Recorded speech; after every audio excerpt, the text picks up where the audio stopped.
हे बच्चों, आज मैं आपको एक बूढ़े सांप की कहानी सुनाने वाला हूं जो एक तालाब के पास रहता था। क्या तुम तैयार हो? चलो शुरू करते हैं। एक समय की बात है, एक बूढ़ा थका हुआ सांप था जो एक तालाब के पास रहता था। वो अपनी उम्र की वजह से बहुत कमजोर और धीमा हो गया था। उसकी त्वचा पर झुर्रियां थीं और उसकी आंखें धुंधली हो गई थीं।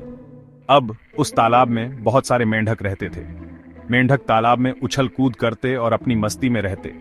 एक दिन मेंढकों का राजकुमार उछल कूद कर रहा था और उसने बूढ़े सांप को देखा। उसे सांप पर दया आ गई और उसने उसकी मदद करने का फैसला किया। राजकुमार मेंढक बूढ़े सांप को अपने माता पिता, राजा और रानी मेंढक के पास ले गया।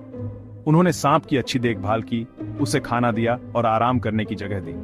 सांप को हर दिन ताजे कीड़े और मछलियां खाने को मिलती। दिन ब दिन बूढ़ा सांप मजबूत और तेज होता गया। उसकी त्वचा चमकने लगी और उसकी आंखों में चमक लौट आई। लेकिन पता है आगे क्या हुआ?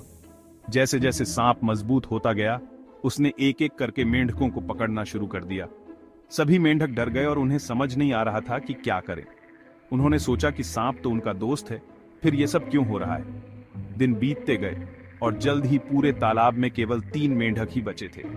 दुष्ट सांप, जिसने कमजोर होने का नाटक किया था, उसने बाकी बचे मेंढकों को भी पकड़ लिया। तालाब खाली हो गया और सांप ने सबको धोखा दे दिया। तो बच्चों, यहां से क्या सीख मिलती है? बुरी चीजों से दूर रहो और ध्यान रखो कि तुम किस पर भरोसा करते हो। कभी कभी जो चीजें हमें अच्छी लगती हैं, वे वास्तव में वैसी नहीं होती। याद रखना, हमेशा दयालु बनो, लेकिन होशियार भी रहो। और सबसे महत्वपूर्ण बात, हमेशा अपने दोस्तों और परिवार की सुरक्षा का ध्यान रखो। अगली बार मिलते हैं। बाय।